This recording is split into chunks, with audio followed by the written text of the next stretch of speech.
البرطانوی صاحب، جی جناب کیا کہنا چاہیں گے؟ جی کیسے ہیں آپ اور امت صاحب؟ جی میں ٹھیک ہوں، جی جی بولیے۔ بڑھیا جی، میں خیریت سے ہوں۔ یہاں سردی بہت پڑ رہی ہے اور بارش بھی ہو رہی ہے، تو گھر میں ہی ہوں میں آج۔ تو جی جی میں شروع سے آپ کی اسٹریم سن رہا تھا، اور پچھلے ہفتے کچھ ہمارے مومنین حضرات کے ساتھ کچھ میرا مکالمہ بھی ہوا۔ اچھا تو اچھا جی جی، تو اس میں ایک چیز میں نے بڑی اہم نوٹ کی کہ جی جذبات کا بھوت پڑھے لکھے ہاں مسلمانوں پر بھی، جو مغرب کی یونیورسٹیز میں جنہوں نے تعلیم حاصل کی ہے، ان پہ قائم رہتا ہے، جی ہاں اور وہ جی ہاں منطق، لاجک اور ریزننگ کا استعمال دوسری چیزوں میں تو کرتے ہیں، جی لیکن جہاں ان کے عقائد کو چیلنج کیا جائے تو وہ جی بالکل ایک الگ مطلب اس میں چلے جاتے ہیں، جی ہاں ذہنی جو حالت ہے کہیں، یا ذہنی کیونکہ طرز وہ مومن فکر۔ ہے نا، بیسیکلی مومن ہے، تو مومن کا کام سوچنا نہیں ہوتا، سوچنا جی سمجھنے سے کوئی مومن کا تعلق نہیں ہے، وہ صرف ماننے والا ہوتا ہے۔ جی جی ہاں جی صحیح کہہ رہے ہیں آپ، جی تو اسی تعلق سے میں ایک سیریز آف لیکچرز کی تھی۔ تھامس کارلائل نے، آپ نے شاید نام سنا ہوگا، بہت بڑا جی یہاں کا تھنکر تھا 1800 سم تھنگ میں، جی ہیروز اینڈ ہیروز ورشپ۔ تو اس میں انہوں نے ایک محمد صاحب پہ بھی ایک لیکچر کیا تھا، تو ہاں اس میں انہوں نے کہا تھا کہ جو ہیروز ہوتے ہیں وہی ہاں فیتھ کو قائم رکھ سکتے ہیں، اور جب جی تک ہاں انسانی جذباتی طور سے لوگ ان سے نہ منسلک ہوں، ان فیتھ کسی بھی فیتھ کو قائم کرنا جو ہے بہت مشکل ہوگا۔ اور انہوں نے ایگزیکٹلی ایک بڑا اہم پوائنٹ اس میں کہا تھا، جب محمد صاحب کے تعلق سے انہوں نے کہا تھا جی کہ جو ہیروز صحیح میں واقعی ہیروز ہوتے ہیں، اور جن کا فیتھ جو چل سکتا ہے اور آگے چلے گا، وہی ہاں ہیں جنہوں نے محبت کی تعلیم نہیں دی، بلکہ جنہوں نے جرت اور جی اس بہادری کو ایمفسائز کیا۔ تو یہ جی بڑی بات، دلچسپ بات لگی مجھے۔ میں نے اصل میں کارلائل کا ایسے جو تھا 15-16 سال کی عمر میں پڑھا تھا، میرے والد نے غلطی سے مجھے دے دیا ہاں ہاں جی تھا، کیونکہ اکثر مسلمان اپولوجسٹ کو استعمال کرتے ہیں، وہ کہتے ہیں کہ یہ ہاں بڑی اچھی چیز سمجھتے ہیں اس کو۔ لیکن آج جو حالات دنیا کے ہوئے 150-200 سال کے بعد کارلائل نے جب یہ بات کہی تھی، جی تو اب ہم کو سمجھ میں آ رہا ہے کہ مسلمان کیوں اس حد تک جذباتی ہوتے ہیں اپنے پروفٹ کے تعلق سے، نہ صرف اپنے جی پروفٹ کے تعلق سے بلکہ خلفائے راشدین کے تعلق سے جی ہاں کوئی جی ہاں نیگیٹو بات سننا نہیں چاہتے۔ اور میں جاہل لوگوں کی بات نہیں کر رہا ہوں، پڑھے لکھے لوگوں کی، جنہوں نے یہاں کی یونیورسٹیز میں تعلیم حاصل کی ہے، جی ہاں ان سے اگر سوال کرو خلفائے راشدین کے دور کے بارے میں تو بلک جاتے ہیں بالکل، اور جی ہاں بالکل ایسا لگتا ہے کہ پتہ نہیں آپ ان کے دشمن ہو گئے ہیں۔ جی ہاں جی ہاں تو یہ بڑا عجیب پہلو ہے جو اسی قوم کی خصوصیت ہے، دوسری قوم میں نے یہ چیزیں نہیں پائیں۔ میں جا کے یہاں چرچ میں ورجن برتھ کو کوشچن کرتا ہوں تو وہ لوگ بڑے اطمینان سے جواب دیتے ہیں، مجھے مارنے مرنے کی بات نہیں کرتے، اس کے بعد بھی کہتے ہیں کہ ٹھیک ہے آپ تشریف لائیے اور ہم اس پہ بات کریں گے۔ تو یہ جو کیریکٹرسٹک ہے، یہی مجھے لگتا ہے کہ اسلام جو قائم ہے آج دنیا میں اسی جی وجہ سے ہے۔ مسلمانوں کی جو نفسیات ہے اس کا ایک بنیادی پہلو یہ ہے کہ ان پہ مذہبی جذبات کا بھوت چڑھا ہوا ہے، نہ صرف جی ہاں مذہبی جذبات بلکہ شخصیات کی پرستش کا بھوت چڑھا ہوا ہے، اور جی یہ ہاں جب تک ہم نہیں اتاریں گے، وہ اسلام میں جس شدت سے عقیدہ ہے اور جس طرح سے عقیدہ ہے، آج ہمارے پڑوسی ملک کی ایک مثال دوں گا میں، وہاں کا وزیر اعظم مدینہ کی ریاست کے بارے میں بات کرتا ہے، کہتا ہے کہ میں مدینہ کی ریاست قائم کرنا چاہتا ہوں۔ مجھے یقین ہے اس جی نے نہ ہی مدینہ کی ریاست کے بارے میں پڑھا ہے اور نہ سوچا ہے، صرف جی جذبات کی بنیاد پہ وہ جی ایسی ہاں باتیں کرتا ہے کہ ظاہر آکسیجن۔ بات ہے یہ لوگ وہی مال بیچتے ہیں جو جس مال کو لوگ خریدنا چاہتے ہیں، جی ظاہر جی بات ہے یہ جی ہاں بیچنے والے ہیں چورن، اور لوگ خریدنا چاہتے ہیں۔ جی جی ہاں، لیکن میری اپنی جو نفسیات مسلمانوں کی، میں نے اس کی اسٹڈی کی ہے پچھلے 15-20 سال سے، میں نوٹس لکھتا آیا ہوں، تو میں اس نتیجے پہ پہنچا ہوں کہ جذباتی جو عقائد کے جذبات اور جو شخصیات ہیں ان کی جی پرستش کے جذبات جو ہیں وہ بہت گہرے ہوتے ہیں، تعلیم بھی اس کو ختم نہیں کر پاتی ہے۔ اور جی ہمارے ہاں پڑوسی ملک کے جو وزیر اعظم کو میں نے ذکر کیا، نام نہیں لوں گا، تو وہ جذباتی جو ہے ان کے اس تعلق سے جذبات، اس کی بنیاد پہ کہہ رہے ہیں. میں ان کی سنسیئرٹی پہ کوشچن نہیں کر رہا، وہ سنسیئر ہیں. ہاں ان کا اپنا ایک امیج ہے کہ بھائی مدینہ کی ریاست ایسی تھی، یہاں امن تھا، جی یہاں کسی کی قتل و غارت نہیں گری نہیں ہوئی، یہاں سب کو انصاف ملا. حالانکہ حقیقت اس کے بالکل برعکس ہے. برعکس تو ہے. جی ہاں جی، تو اسی تعلق سے میں نے کچھ ایسے قرآن کی آیات مجھے ملی ہیں جس جی سے ہم یہ ثابت کرنے کی کوشش کریں گے کہ جی خلفائے راشدین کا زمانہ نہ صرف آئیڈیل نہیں تھا، بلکہ ان میں سے کئی لوگ قرآن کی اس آیت کی بنیاد پر جہنم میں ہوں گے. تو ذرا نساء کی 93 آیت نکالیے، 493. جی ہاں، اس پر جی روشنی ڈالیے گا سچ والا صاحب آپ تھوڑی، پھر ہم اس کے جی ومن امپلیکیشنز کیا ہیں. يقتل جی مؤمنا متعمدا فجزاؤه جهنم خالدا فيها وغضب الله عليه ولعنه واعد له عذابا عظيما. دیکھیں، اور جو کوئی کسی مومن کو جان بوجھ کر قتل کر ڈالے، یعنی مار ڈالے، جی اس کی سزا کیا ہے؟ یعنی اس کی سزا جہنم ہے، جی دوزخ ہے، جس جی میں وہ ہمیشہ رہے گا. ہمیشہ. اس پر اللہ کا غصہ ہے، اسے اللہ نے جو ہے اس پر لعنت کی ہے، اور اس کے لیے بہت بڑا عذاب تیار کر رکھا ہے.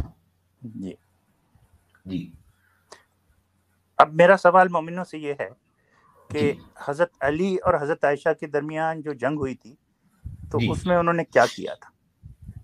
ظاہر بات ہے ایک مومن دوسرے مومن کو قتل کر رہا تھا، اور کیا کر رہا جی تھا، سیدھی جی سی بات ہے. تو اس آیت کے اعتبار سے اس میں کوئی ایمبیگوٹی نہیں ہے، کوئی لینگویج کا جی ہاں پرابلم نہیں، بالکل صاف الفاظ ایک میں دم ہے. کلیئر ہے. جی ہاں جی ہاں، ہاں سزا. قرآن جو ہے قتل کے معاملے میں ایک دم کلیئر ہے، جی ہاں دوسری اور بالکل باتوں میں بڑا ایمبیگوس ہے، لیکن قتل کی جہاں بات آتی ہے وہاں بالکل کلیئر ہے. بہت. اور ایک مومن کا دوسرا مومن قتل کر رہا ہے، اس کے بارے میں بالکل صاف جی الفاظ میں لکھا ہے، اس پہ جی ہاں کوئی جی ہاں گنجائش نہیں ہے بریکٹ لگانے کی جی یا جلیبیاں بنانے کی.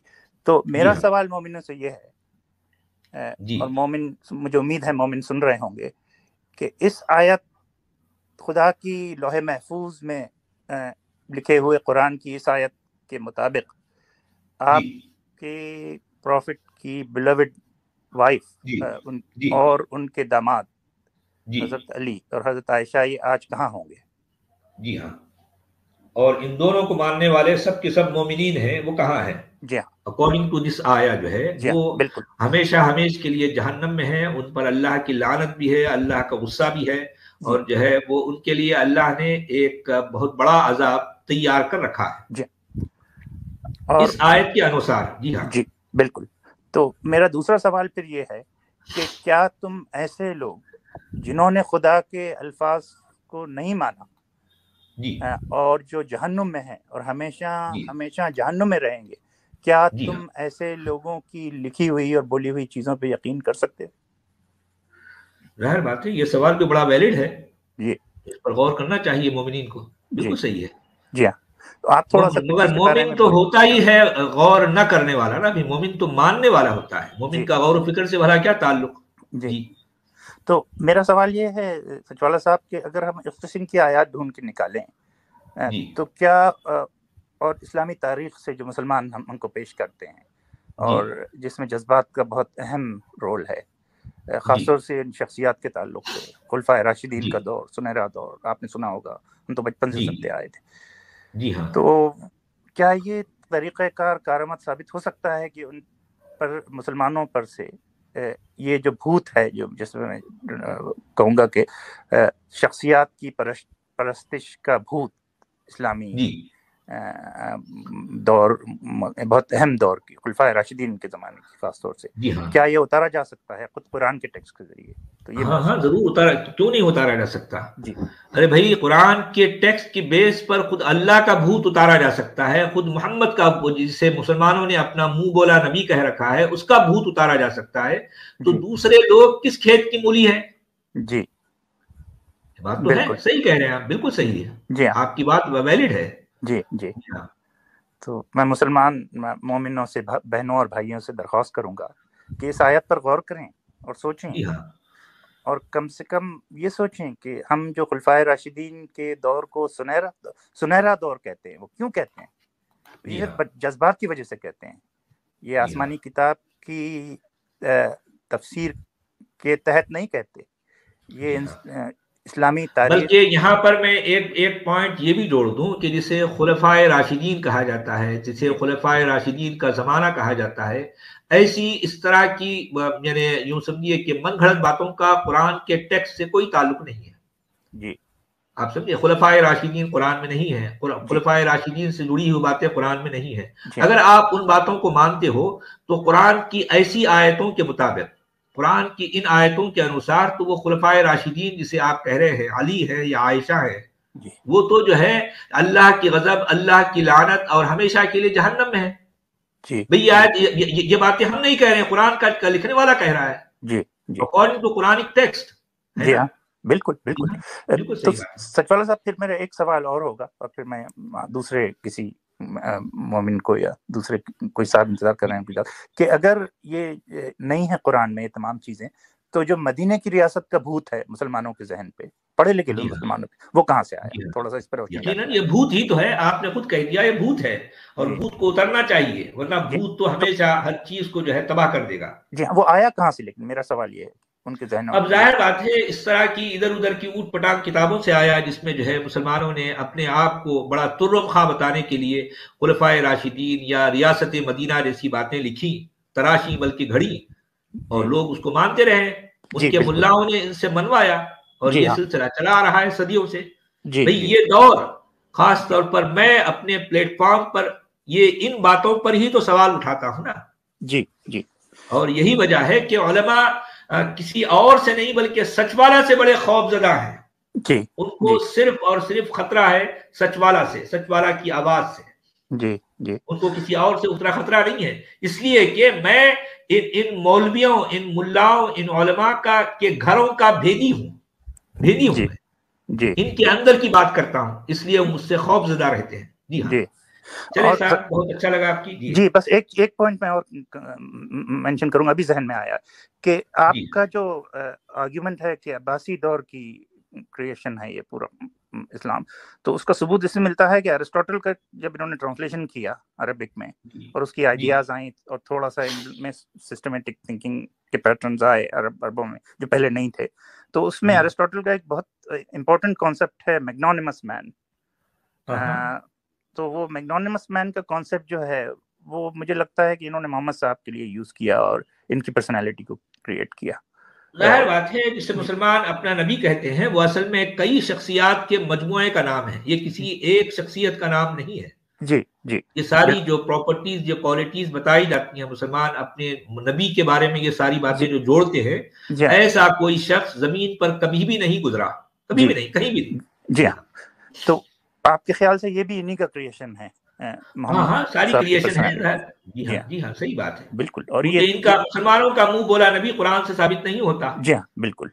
اور یہ انہوں نے محمد رکھا ہے. جی ہاں ارسطوٹل کا جب ٹرانسلیشن ہوا تھا عربی میں، اس کے بعد انہوں نے ان کے ذہن میں یہ بات آئی کہ اس طرح کا ایک ہیرو کریٹ کر دیتے ہیں، تو پھر مسلمان جذباتی طور سے اس کے ساتھ اتنے منسلک ہو جائیں گے کہ مرنے کے لیے تیار ہوں گے. اور یہ سارا جذبات کا کھیل ہے میرے بھائی، سب جی بالکل. ہوتا رہا. آج بھی لوگ صرف جذبات کی بنیاد پر جو ہے اس سے جڑے ہوئے ہیں. وہ اگر عقل سے کام لے، لاجک سے کام لے، تو خود بخود یہ جو ہے، یہ دیکھیں کہ جو سونامی ایکس مسلم کی سونامی کچھ دیر بعد آئے گی، وہ ابھی ہمارے سامنے ہوگی، ابھی ہوگی اور ہو رہی ہے.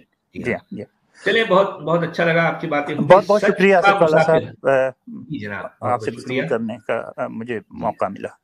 شکریہ سر، شکریہ.